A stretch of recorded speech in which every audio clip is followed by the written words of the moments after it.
readers of Reddit. r/AskReddit. What made you ghost a friend? I told her not to tell anyone, so she told everyone. Screw that, can't have a friendship without trust. That realization that you're the one initiating all the interactions with them, and when you stop, they don't notice. That always hurts, and it definitely makes it easy to not reach out if you're already feeling unwanted. Every conversation was about them and their lives. They rarely asked or were interested in what I had going on. The selfishness was just too much after a while. I invited an old friend for lunch a couple months back, and this is exactly how it went. We've more or less gone our own paths, so we have different friends and schedules etc., but at one point we were best friends. Amongst other stuff, this just solidified my decision to let things die off naturally. She didn't ask a single question about me when there's plenty to go off of, but I listened to a lot about her. She was really interested when it came to my jobs and how much I was making. When I realized the relationship was one-sided and they only cared about themselves. Too many people like that out there, that's for sure. Like me, but I don't have any other friends, so I have to talk to her every day to not lose her. Fair warning from someone who was in a similar boat. When you give someone zero space, it leaves little room for improvement. I smothered a friendship to death, because I was lonely. And because I was only focused on my interactions with them, I squandered opportunities to practice social interactions and building friendships elsewhere. It meant that when I inevitably pushed them away, albeit unintentional, for a long time, I had no one. It's not easy, but try not to fall into those trappings. That said, there's good news though. The fact that you can acknowledge it, means you can also improve upon it, too. It's only those who aren't self-aware, who end up further behind. And with your awareness, you're already ahead in the game.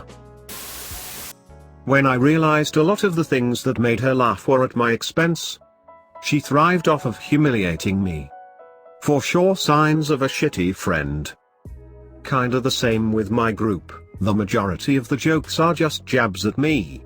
Just an example, we play online together every day because of the quarantine, and sometimes we play the game Quiplash, a gamed mode in the game Jackbox, and how you play is two of you get the same prompt and have to finish the line, which the audience then votes on the funniest one. It just sucked how many made fun of me. I know they were meaningless, but it still hurt a bit. When I've realized she was maybe my best friend, but I was not her. In fact, I was only useful to her. Boy, have I been in the same boat. That blows. I'm sorry. I hope you found some sincere friends since then. Every time when there is a girl involved, this dude turns into the cringiest being there is. Tryharding so much to get laid. In a group chat, when two girls were talking about what to wear for their girls' night out, he started bringing up panties, bras and whatnot. I left that group, started a new one with everyone from the old group except him. Had a friend like this who always became a different person as soon as other ladies were around. We knew each since before our sexual awakening, so he viewed me more in a sisterly light. So he said, he'd always want to not be within 5 feet of me if other girls were around. He didn't want them to get the wrong idea. Until he decided he did actually like me enough to try and date me days after a breakup. I let him down gently, so I thought. But then he started screaming at me and calling me a whore because he knew I'd slept with my ex, but he was always there for me and I just wanted to find another jerk to sleep with.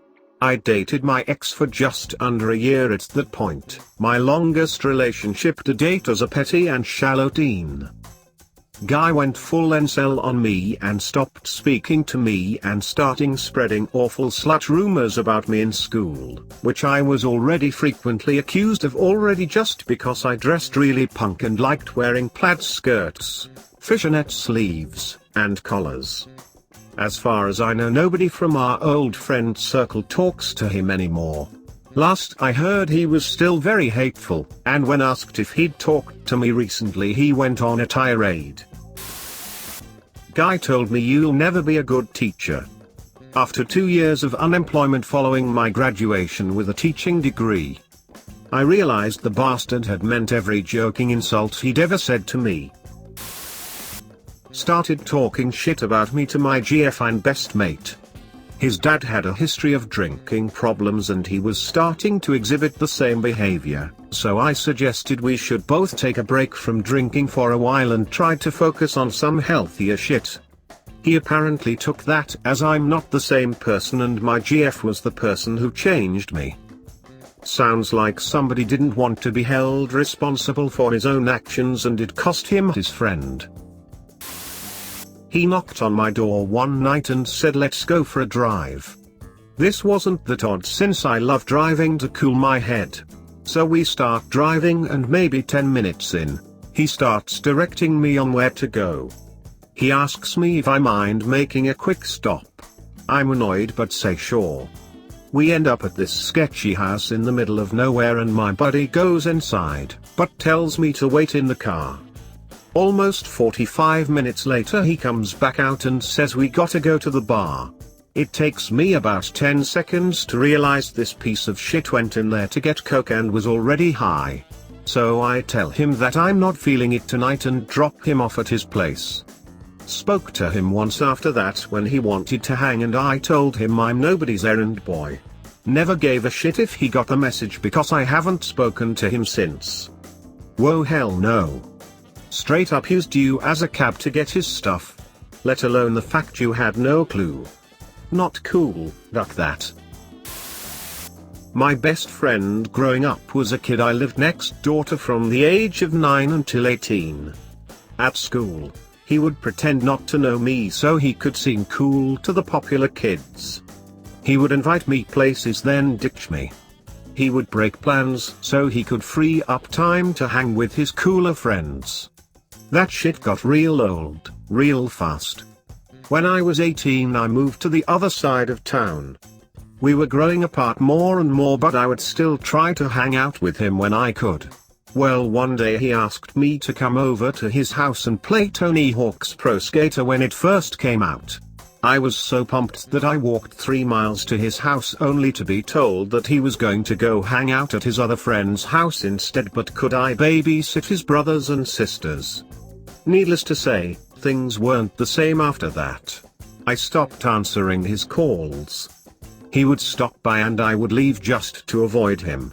He would make plans to hang out and I never bothered going. I just gave up on trying to be friends with that guy. I tried so hard for almost 10 years just to be a good friend to him and he just pushed me to the wayside.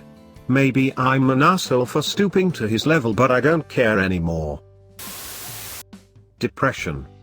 Keeping up communication is rough sometimes. A day of not replying to a message can become a week when you don't know how to explain that you just couldn't be around people that day, which can become a month when it always seems impossible to reach out and explain where you've been. Thankfully my friends are the understanding sort and don't give me too hard a time, but I still feel like an asshole. When I came home to find the power off, bill hadn't been paid. We were friends from work. He had split up from his ex and I needed to be closer to work. We went 50-50 on a rental. He has 3 kids from the previous relationship. With me being the nerd I agreed to pay the tech bills. Internet, phone, cable TV. He agreed to pay the power as he burned more because his kids were over on access visits. Came home. Dark house. Investigate. He hadn't paid the power for ages because his new girlfriend wanted the money. Then I discovered he wasn't paying his rent either, same reason. Down $5,000, power, rent, we were evicted. Ghosted.